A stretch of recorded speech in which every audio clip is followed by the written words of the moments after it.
आलम हमराही Arabic speaking course आपका अपना channel. बराए मेहरबानी चैनल को सब्सक्राइब करें।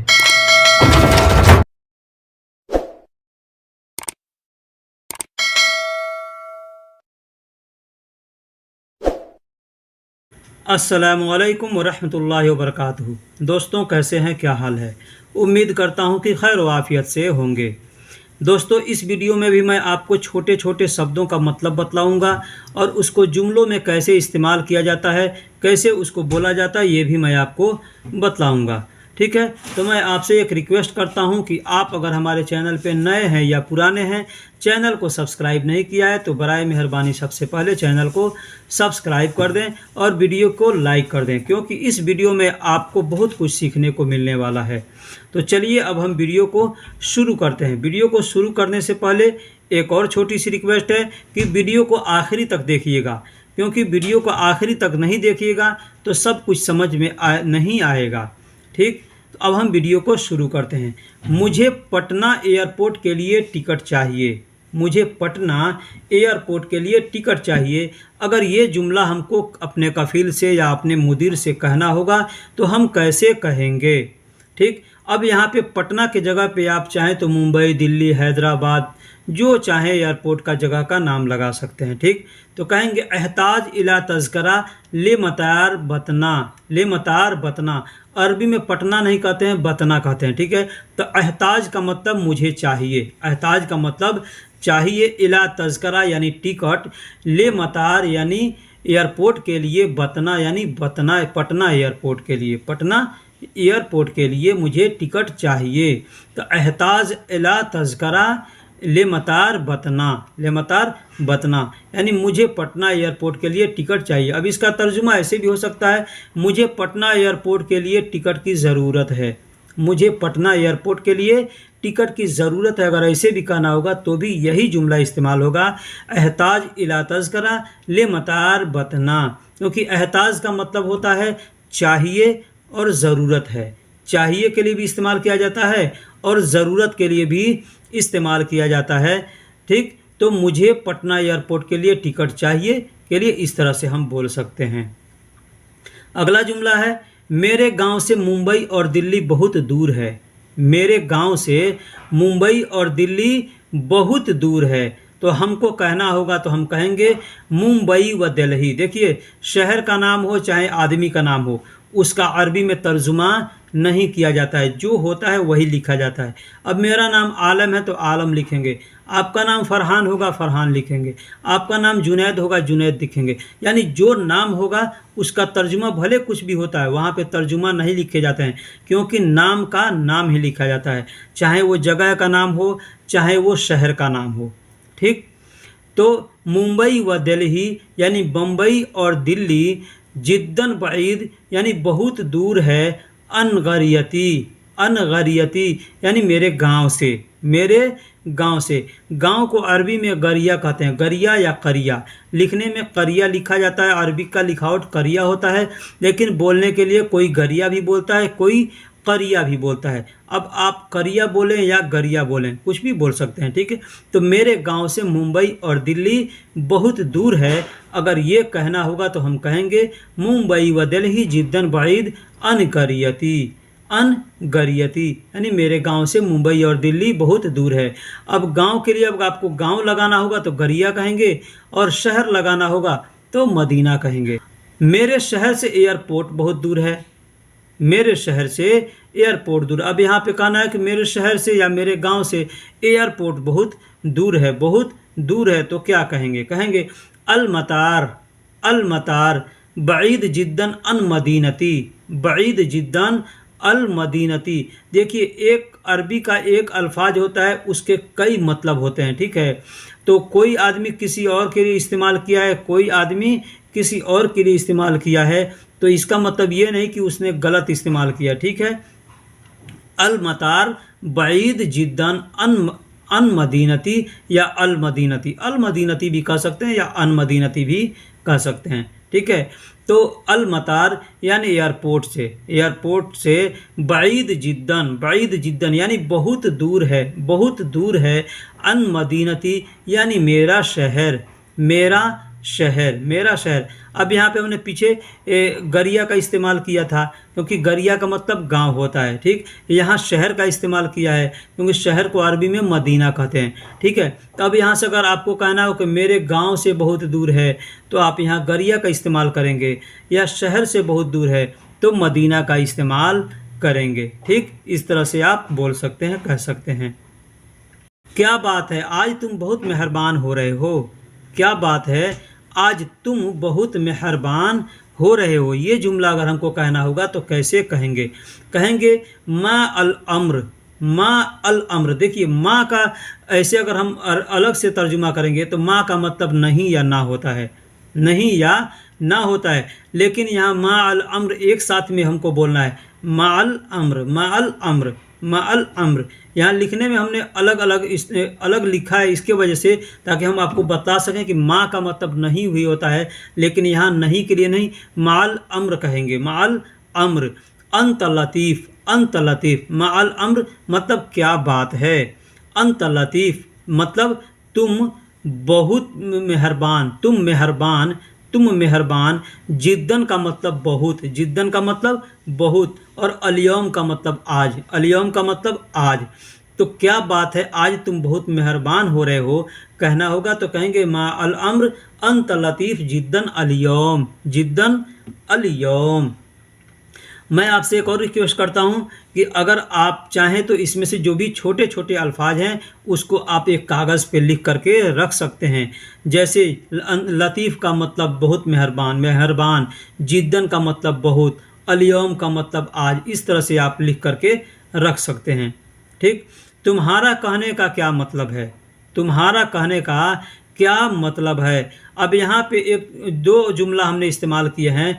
इसमें जुमले ऐसे हैं कि बहुत से जो नए आदमी हैं उनका दिमाग घुमा देगा कि इसका मतलब ये होता है, इसलिए वो नए हैं तो वो नया जो सीखे हैं वो एक ही मतलब जानते हैं, लेकिन एक अरबी के अल्फाज का बहुत से मतलब निकलते हैं, ठीक है। बहुत से मतलब के लिए एक अरबी का अल्फाज इस्तेमाल किया जाता है, ठीक। तो बहुत से लोगों का दिमाग घूम जाएगा, लेकिन यहाँ ध्यान से समझिएगा। माज़ा तक़सूद का मतलब होता है तुम्हारा कहने का क्या मतलब है। अब अलग अलग तर्जुमा इसका करके बताते हैं। माज़ा का मतलब क्या होता है, और तक़सूद का मतलब होता है तुम्हारा कहने का मतलब है। अब माज़ा इसमें इस्तेमाल कर देंगे तो तुम्हारा कहने का क्या मतलब है, या क्या कहने का तुम्हारा मतलब है, इस तरह से इसका तर्जुमा होगा। दूसरा अल्फाज है, जुमला है माज़ा तानी। अब बहुत से लोग ये कहेंगे कि माज़ा का मतलब क्या होता है और तानी का मतलब दूसरा होता है। तो माज़ा तानी यानी दूसरा क्या है, तो इसका हम तर्जुमा करेंगे तुम्हारा कहने का मतलब दूसरा क्या है। इसके लिए भी माज़ा तानी का इस्तेमाल कर सकते हैं, ठीक। मैं यहाँ कितनी मर्तबा पैदल पैदल आया हूँ, या मैं यहाँ कितनी बार पैदल पैदल आया हूँ, या पैर से चल कर आया हूँ। यानी सवारी से नहीं चलते, पैदल चलते हैं, उसको पैदल पैदल कहते हैं, या पैर पैर से कहते हैं, ठीक है।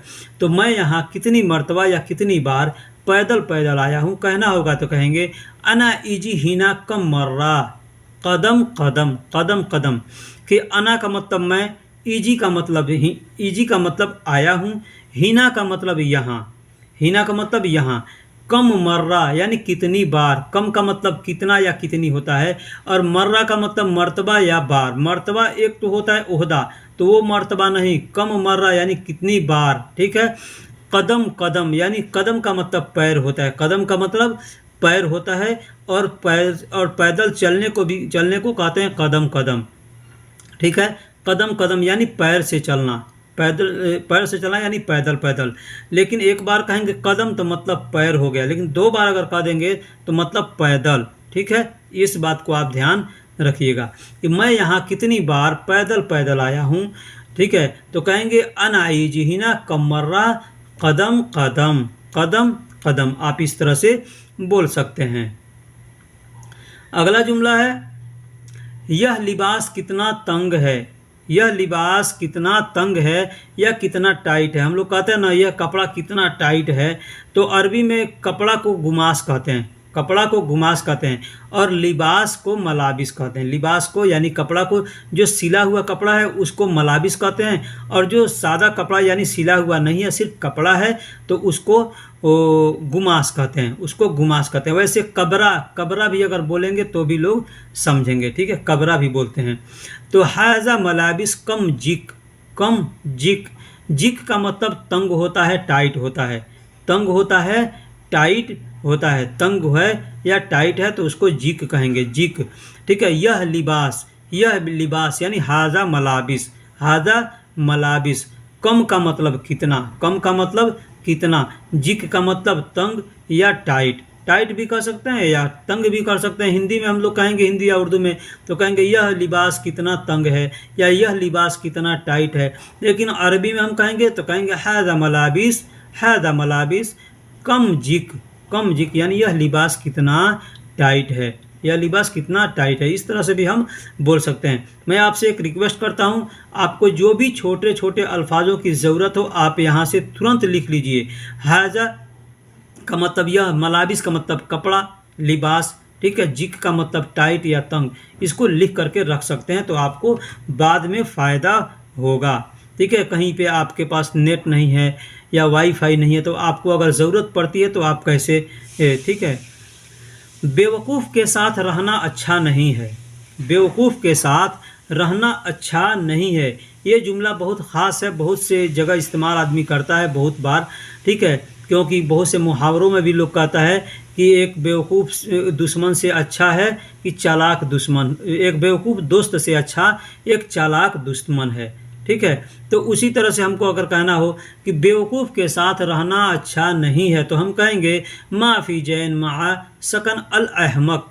माफ़ी जैन या जैन की जगह पे आप कोइस का भी इस्तेमाल कर सकते हैं। कोइस, तमाम, बहुत से अल्फाज हैं इसको इस्तेमाल करते हैं, तय्यब, ठीक है। लेकिन माफ़ी जैन कहेंगे तो ये बेहतर होगा।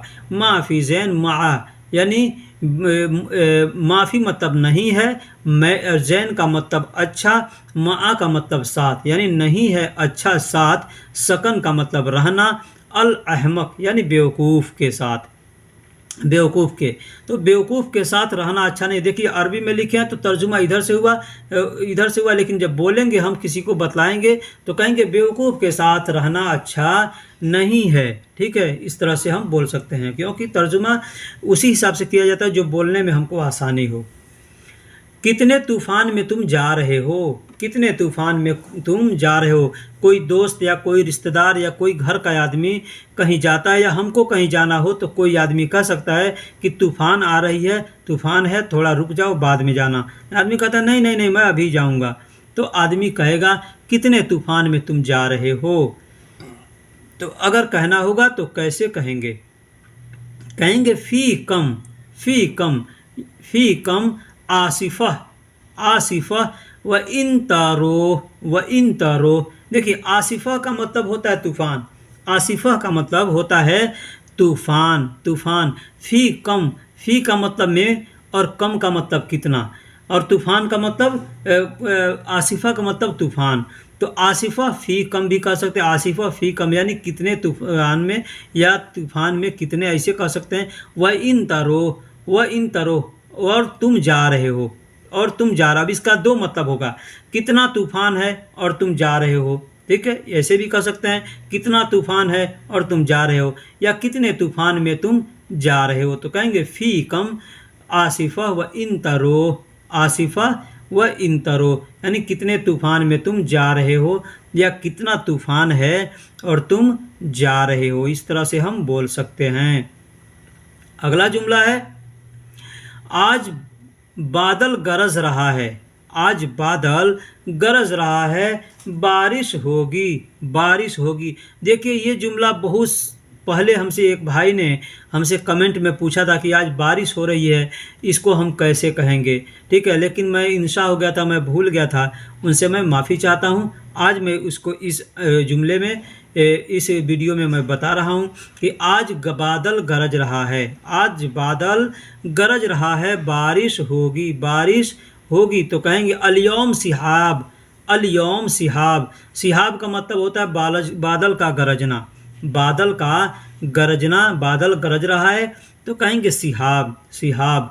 अलयौम का मतलब आज, अलयौम का मतलब आज। तो आज बादल गरज रहा है तो कहेंगे अलयौम सिहाब, अलराद सत मतर, अलराद सत मतर, यानी बारिश होगी, बारिश होगी, बारिश होगी। देखिए सिहाब का मतलब होता है बादल। अब मैं आपको खुल के फिर बता रहा हूँ कि सिहाब का मतलब होता है बादल और अलराद का मतलब होता है गरजना, अलराद का मतलब होता है गरजना। तो कहेंगे आज बादल गरज रहा है तो कहेंगे अलयौम सिहाब अलराद, अलयौम सिहाब अलराद। और बारिश होगी यानी बतमतर, बतमतर भी कह सकते हैं या सतमतर भी कह सकते हैं। यहाँ दो अल्फाज हैं, सतमतर भी कह सकते हैं या बतमतर भी कह सकते हैं, यानी आज बारिश होगी। मुझे आपसे कोई शिकायत नहीं है, मुझे आपसे कोई शिकायत नहीं है तो कहेंगे लई सलिदा, लई सलिदा आई, आई, आई। देखिए आई का मतलब होता है कोई, आई का मतलब होता है कोई, और शिकवा का मतलब शिकायत होता है, शिकवा का मतलब शिकायत। माअक मतलब आपके साथ, माअक मतलब आपके साथ। ठीक है, तो मुझे आपके साथ कोई शिकायत नहीं है या मुझे आपसे कोई शिकायत नहीं है तो कहेंगे लईदा लिदा, लईसा लिदा आई शिकवा माअक, आई शिकवा माअक। लईसा लिदा मतलब नहीं है, लईसा लिदा मतलब नहीं है, आई मतलब कोई, शिकवा मतलब शिकायत, माअक मतलब आपके साथ, माअक मतलब आपके साथ। तो आपके साथ कोई शिकायत नहीं है या मुझे आपके साथ कोई शिकायत नहीं है। ठीक, इस तरह से कहना होगा। तो हम बस यही जुमला इस्तेमाल करेंगे, लई सलिदा आई शिकवा माअक, लई सलिदा आई शिकवा माअक। आई का मतलब कोई भी आदमी कहता है ना, कोई आया है तो आई, आई आदमी कहता है आई, आई इजी, आई इजी। ठीक है, कोई आया है। चिंता मत करो काम मिल जाएगा, चिंता मत करो काम मिल जाएगा तो कहेंगे ला तकलक, ला तकलक।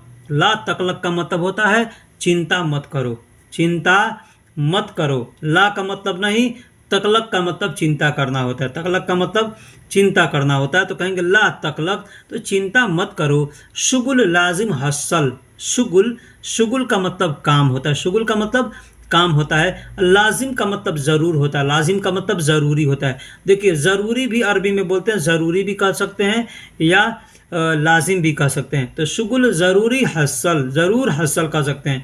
तो यहाँ ज़रूर या ज़रूरी नहीं कहते, ज़रूरी, दरूरी लोग ज़रूर नहीं, ज़रूर नहीं बोलते हैं, सिर्फ दरूरी बोलते हैं। दरूरी मतलब ज़रूरी। ठीक है, लाजिम का मतलब भी ज़रूरी होता है। और हसल का मतलब मिल जाएगा, हसल का मतलब मिल जाएगा, शुगुल का मतलब काम। तो चिंता मत करो काम मिल जाएगा। जैसे कोई आदमी उसके पास काम नहीं है, बहुत परेशान है, बहुत मुश्किल में है, तो हमको अगर उसको सांत्वना देना हो, उसको तसल्ली देना हो तो हम कह सकते हैं ला तकलक शुगुल लाजिम हसल, शुगुल लाजिम हसल, यानी चिंता मत करो काम मिल जाएगा, चिंता मत करो काम मिल जाएगा। इस तरह से हम कह करके किसी को तसल्ली दे सकते हैं। बहुत से लोग होते हैं बेकाम होते हैं, काम नहीं है उनके पास,